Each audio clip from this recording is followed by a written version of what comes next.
많은 사람들이 즐겨하고 좋아하는 찬양 중에 요게벳의 노래라는 가스펠이 있습니다. 이 찬양을 만든 분은 염평한 작곡가입니다. 그때 같이 오셔서 소중한 말씀과 찬양도 나누기도 했었습니다. 그런데 이 요게벳의 노래를 지은 그 배경이 있었더라고요. 이분은 자녀가 셋인데 첫째와 둘째가 쌍둥이 자매인데 태어날 때 미숙아로 태어났다고 합니다. 그래서 한동안 인큐베이터에 있었는데 그 폐가 덜 발달돼서 무호흡증을 경험하면서 참 어려운 시기를 보냈습니다. 그러면서 그 아이들을 바라보는 가운데 하나님이 호흡을 주셔야만 살아갈 수 있고 또한 자라날 수 있다는 것을 느끼고, 또 부모로서 자녀의 참 보호자가 될 수 없는 그러한 연약함을 깨달았다고 합니다. 그래서 이 성경 말씀에 어린 자녀를 강가로 보낸 이 요게벳의 마음에 대해서 어떠한 마음인가 하는 그 심정의 간증을 그때 들었었습니다. 요게벳은 어린 아이를 강가로 보냈습니다. 평범한 일은 아닙니다. 강가로 보낸다는 것은, 강에 띄운다는 것은 목숨을 잃을 수도 있기 때문입니다. 거기에는 이유가 있었습니다. 그것은 애굽 땅에서 이스라엘 백성, 특히 남자아이를 죽이라 하는 압박의 정책 때문이었습니다. 처음부터 이스라엘 민족이 애굽에 살았던 것은 아닙니다.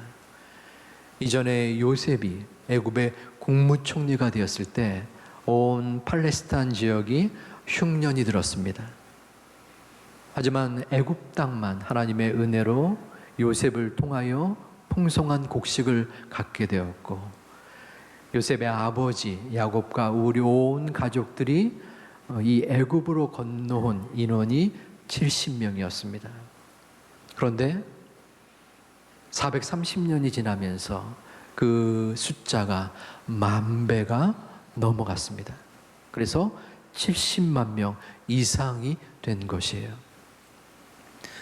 그런데 새로운 왕이 들어오면서 요셉을 알지 못하고 또 이스라엘에게 부정적인 두려움을 가진 그러한 정권이 생겨났습니다. 전에는 요셉을 알기도 하고 이스라엘에 대해서 우호적인 분위기였다면, 지금은 출애굽기 1장 8절에 이스라엘 민족이 많고 강하다라는 두려움을 표하기도 했습니다.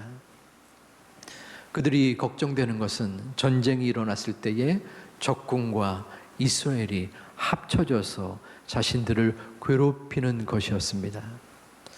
그래서 마음속에 이들의 인구를 줄이거나 혹은 정체시켜야지 하는 마음으로 선택한 정책이 노동이었습니다. 과중한 역할을 하게 만들었습니다. 하지만 그에 불구하고 계속적으로 인원이 번성하는 상황이 되었습니다. 그래서 결국에는 최종적으로 선택한 것이 남자아이를 태어난 즉시 죽이는 참혹한 정책을, 명령을 내린 것입니다.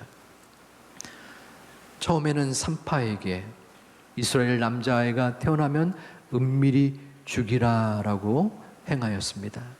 하지만 산파들이 하나님을 두려워하여 그것을 실행하지 않자 이번에는 태어나자마자 나일 강가에 무조건적으로 던지라라는 명령을 내렸습니다. 이 요게벳은 이러한 상황 가운데 아이를 낳게 된 것입니다. 하지만 그녀에게는 믿음이 있었습니다. 아이를 보자 믿음 가운데 그 모습이 아름답고 강건하였고, 그래서 3달 동안 그 아이를 숨겨서 키우게 되었습니다. 왕의 명령, 자신의 목숨이 위태로운 것은 두려워하지 않았습니다. 하지만 한계가 있었겠죠. 3달이 지나자 아이의 울음소리도 커졌을 겁니다. 더 이상 숨기면서 키울 수 없게 되었고 이제는 선택을 해야만 했습니다. 갈대 상자를 만들었습니다. 그 갈대 상자에 물이 들어가지 않도록 역청과 나무 진을 칠하였습니다. 어린 3달짜리 아이를 강가로 떠나 보내야 하는 어미의 마음이 과연 어떠했겠습니까? 목숨의 위협을 감수하면서 숨어서 3달을 키웠고 이제 생사를 알 수 없는 강가로 그 아이를 떠나 보내야만 하는 것입니다. 만약에 제가 저 아이의 부모라면 어떻게 이런 나라에서 태어나서 또 이런 상황이 만들어져서 소위 이 개 같은 죽음을 당해야 하는가, 처절한 아픔과 고통의 마음이 분명히 들 것은 당연한 것이었습니다. 요게벳의 심령은 더 한층 또 그 어미의 마음이기에 경험치 않고서는 알 수 없는 안타까움이었을 것입니다. 역청과 나무짐을 칠하면서 그녀는 수도 없이 기도하였을 것입니다.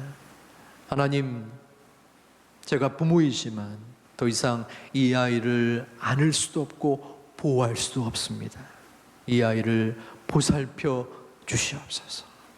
이 갈대 상자 안에 물이 들어가지 않도록 도와주시고 누구에겐가 띄어서 생명을 건지게 하여 주옵소서. 그런데 좀 더 살펴보면 이 기도는 긍정적이거나 또한 낙관적인 성격의 기도는 아니었습니다. 왜냐하면 이 아이가 죽을 가능성이 훨씬 많기 때문입니다. 그리고 이미 자신의 동족들 수 없는 아이들은 죽었습니다. 몇 명인지까지는 모르겠지만 적어도 수백 명, 수천 명의 죽음을 이미 요게벳은 보았습니다. 그 상황 속에서 하나님, 그 수천 명의 아이 중에 우리 아이만 살려주세요 라고 했을까요? 그녀는 믿음의 사람이었습니다. 그 처참한 죽음의 현장 속에서 그래도 믿음을 가지고 하나님, 이 아이를 이제 강가로 떠나보냅니다.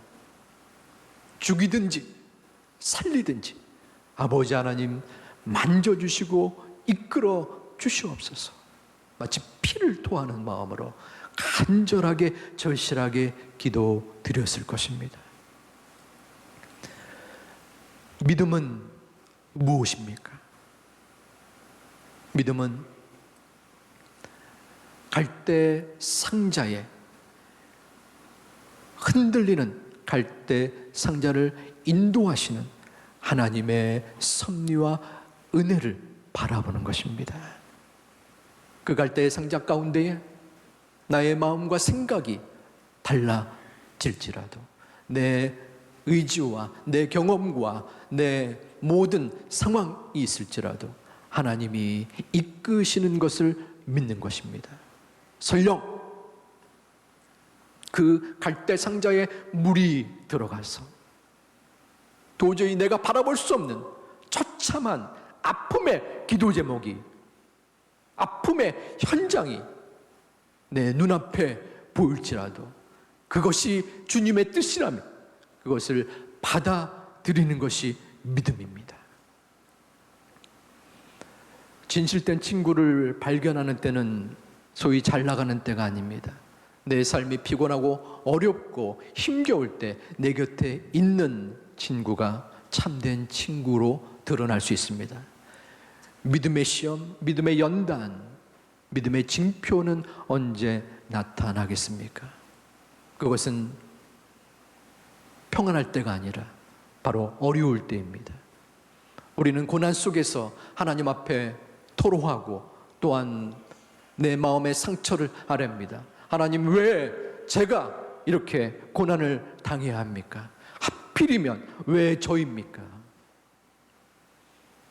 많은 믿음의 선진들은 그 광야의 고난의 기간들을 보내면서 내가 감당할 수 없는 그 아픔의 고통의 순간을 지닐지라도 하나님을 붙잡고 하나님께 나아가야 함을 말씀하고 있습니다. 지구촌 교회의 원로이신 이동원 목사님이 계십니다. 그 목사님은 마음에 큰 아픔이 있었습니다. 그것은 자녀가 먼저 세상을 떠난 것입니다. 그 목사님이 친지들에게 그 아픔의 글을 돌렸습니다. 제가 한번 봉독하겠습니다. 그리스도인이란, 믿는 이들이란 답을 가진 사람이 아니라 답을 모른 채로 믿음으로 앞으로 향해 나아가는 사람이다. 답을 가진 사람이 아니라 답을 모른 채로, 어쩌면 답을 모른 채로 앞을 향해 나아가는 사람이다. 나는 하나님께서 아들을 불러가신 그 이유에 대한 답을 찾지 못했고 영원히 찾지 못할 듯하다. 그래도 믿음으로 나아가야 할 것이다. 저와 여러분에게 믿음은 무엇입니까? 믿음은 나에게 복 주시는 하나님을 믿는 것도 물론 믿음입니다. 하지만 내가 생각할 때에 도저히 하나님이 이처럼 처절한 고통을 주실 수 있는가? 왜 나인가? 하는 마음의 아픔을 간직하고 있을 때 그 사실을 마음으로 믿고 의지하며 하나님께 매달리는 것이 믿음입니다. 그 믿음을 우리가 마음에 간직할 때 하나님은 우리를 향하여 위로해 주시고 격려해 주시고 우리를 품에 안아 주십니다. 그 상황을 내가 감당할 수 있는 수준이 되어서 감당하는 것이 아닙니다. 나는 부족하고 연약하지만 하나님이 나의 하나님이 되시기 때문에, 하나님이 나의 참 주인이 되시기 때문에, 하나님이 나의 참 부모가 되시기 때문에 나에게 가장 선한 길로, 가장 합당한 길로 주실 것을 믿는 믿음이 믿음인 것입니다. 그러한 믿음을 우리는 부족하지만 하나님 앞에 점진적으로, 하나님 앞에 온전하게 드릴 수 있는 소중한 제2가족들이 되시기를 주님의 이름으로 축원드립니다. 요게벳이 그 어린 자녀를 갈대 상자에 넣어 갈대 사이에 나일 강가로 내보냈습니다. 그때 때마침 애굽의 공주가 나일 강가에 목욕을 하러 나옵니다. 그리고 갈대 상자에 놓인, 갈대 사이에 놓인 상자를 보게 되고 그것을 가져오라 합니다. 그 안에서 아이를 보고 그 마음속에 불쌍히 여기는 마음이 들었습니다. 그리고 이 아이가 히브리 사람의 아기로다라고 말합니다. 여기서 히브리 사람의 아기라는 것은 굉장한 의미를 지닙니다. 이 아이를 내가 상대하면 안 된다는 것입니다. 왜냐하면 무조건 이스라엘 백성의 남자아이는 죽이라고 아버지가 되는 왕께서 서슬퍼른 명령을 내렸는데 감히 접촉조차 하는 것은 그것에 반하는 모습이기 때문임을 그녀는 너무나 잘 알았을 것입니다. 그럼에도 불구하고 그 마음속에 하나님께서 불쌍히 여기는 마음을 주셨습니다.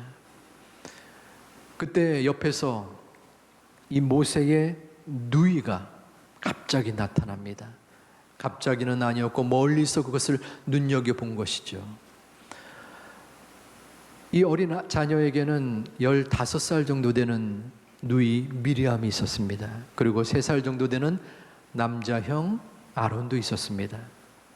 이 미리암이 공주를 찾아가 내가 히브리 유물을 찾아 올릴까요? 물어봤습니다.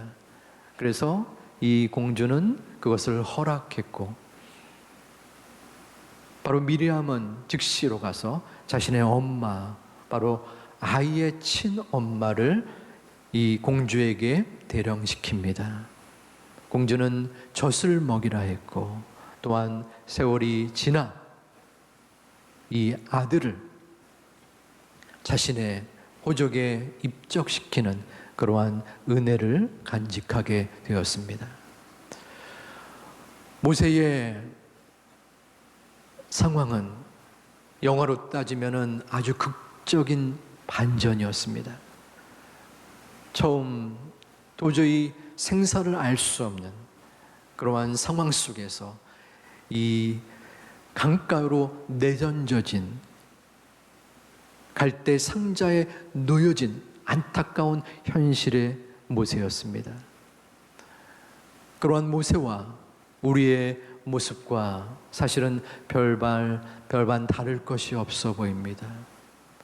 우리는 작은 배에 눕혀져서 작은 배에 앉아서 이 험난한 풍랑과 같은 이 새 속에서 사는 연약한 존재라는 것입니다.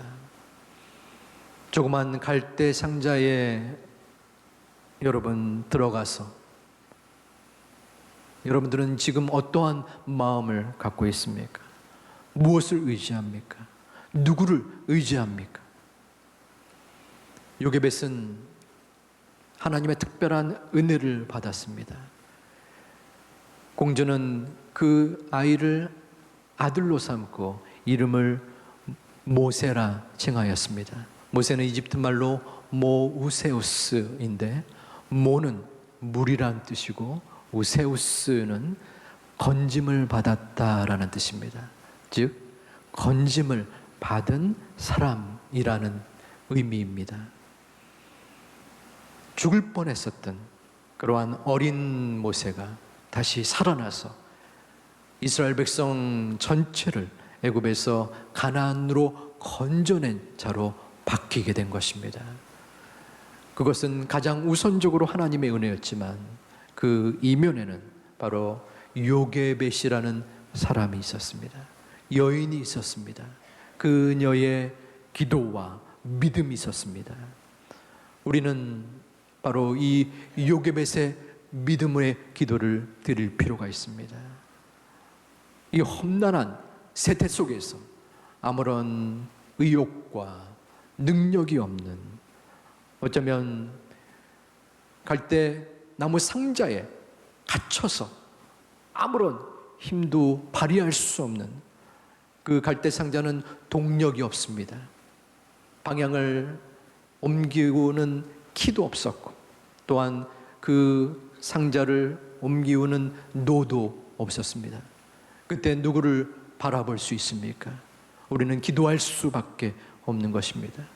아버지 하나님, 제 마음의 중심이, 제 삶의 주인이 바로 나였음을 주께 고백을 드립니다. 모든 것을 내가 할 수 있을 거라고 생각했는데 아버지 하나님, 제가 그것이 교만이요 또한 오만이었던 것을 고백하고 회개합니다. 아버지 하나님께서 모든 것을 행하여 주시옵소서. 오직 하나님이 내 삶의 주인이시여 내 삶의 참 부모임을 고백드립니다. 아버지 하나님, 내 자녀를 주님 앞에 맡깁니다. 참 부모이신 하나님께서 그 자녀를 책임져 주시고 인도하여 주시옵소서. 아버지 하나님께서 도저히 이 갈대 상자에 물이 조금씩 침범하여서 내가 그 상황을 간직할 수 없을 만큼 처절한 고통 속에 있을지라도 아버지 하나님, 하나님을 떠나지 아니하고 하나님을 의지하고 이해되지 않지만 하나님께 나아갈 수 있는 믿음을 허락하여 주시옵소서. 우리의 마음속에 오직 믿음, 절대 믿음의 소중한 제2가족이 되시기를 주님의 이름으로 축원드립니다. 말씀을 마무리합니다. 에밀 라누라는 프랑스의 화가가 있습니다. 그 화가가 1881년 유화를 그렸는데 그 제목이 돕는 손이라는 그러한 작품입니다. 사진 같아 보이지만 유화입니다. 할아버지와 손녀로 보이는 두 사람이 작은 배를 타고 강가를 거니는 듯합니다. 그 아이의 표정을 자세히 살펴보면은 뭔가 편안한 모습은 아니고 좀 불안한 그러한 느낌이 듭니다. 그래서 어떤 마음으로 이것을 그렸느냐라고 제가 묻고 싶었는데 이미 돌아가셔서 연락을 할 수도 없고 프랑스어를 할 수도 없어서 연락을 못했습니다. 아이는 무엇인가 자기 힘으로 그 노를 저으려고 하는 듯합니다. 이 험한 풍랑을 헤쳐가면서 그 문제와 어려움과 그 상황들을 이루어 나가려고 힘을 씁니다. 하지만 우리들이 모두 보기에 그 배를 움직이는 것은, 그 풍랑을 헤쳐나가는 힘은 바로 할아버지에 있는 것을 볼 수 있습니다. 그 아이는 할아버지가 이루어 놓는 그 위에 자신은 힘을 주고 있다고 생각하지만 결국에는 그 할아버지께서 이끌어주고 인도하는 것입니다. 우리의 아버지 하나님은 바로 내가 보지 못하는, 또 내가 알지 못하는 나의 옆에서, 나의 등 뒤에서 우리를 이끄시는 능력 많으신 하나님이십니다. 그 하나님께 나의 모든 것을 맡기는 것이 믿음입니다. 100% 맡겨야 됩니다. 아버지 하나님, 제가 반은 할 테니까 반을 도와주세요. 제가 90% 할 테니까 10%만 도와주세요. 이것은 믿음이 아닙니다. 하나님, 저는 0%, 제가 할 수 있는 것은 아무것도 없습니다. 하나님께서 모든 것을 책임져 주시옵소서. 책임지는 그 손길과 마음을 제가 그저 받겠습니다. 설령 그 마음의 소망이, 그 결과가 내 기도의 제목과 다를지라도 하나님, 그것이 나를 향한 은혜인 줄 믿기에 그것을 받아들일 수 있는 믿음을 허락하여 주시옵소서. 내 마음속에 눈물이 흐르고 내 마음속에 고통이 있을지라도 지금은 하나님을 감사하지 못하지만 조금이라도 하나님께 향할 수 있는 믿음의 사람이 되게 하여 주시옵소서. 저는 우리 제2가족 여러분이 믿음의 사람인 줄 이미 믿습니다. 그러나 믿음은 완성된 것이 아닙니다. 우리는 연약하기 때문에 우리의 믿음은 낮아졌다가 높아졌다가 충만했다가 약해지는 연약한 존재입니다. 그러기에 오는 예배를 통하여 아버지 하나님을 다시 한번 바라보는 것입니다. 요게벳의 기도를 들어주신 아버지 하나님, 요게벳을 통하여 하나님의 역사를 이루신 하나님이 지금 이 순간 2020년 7월 우리도 함께하여 주시는 것입니다. 우리의 손을 붙잡아 주시고 우리의 몸을 붙잡아 주시고 우리의 영혼을 붙잡아 주시사 우리를 이끄시는 아버지 하나님을 마음속에 믿고 의지하고 담대하게 나아갈 수 있는 하나님의 자녀들이 되시기를 주님의 이름으로 축원드립니다.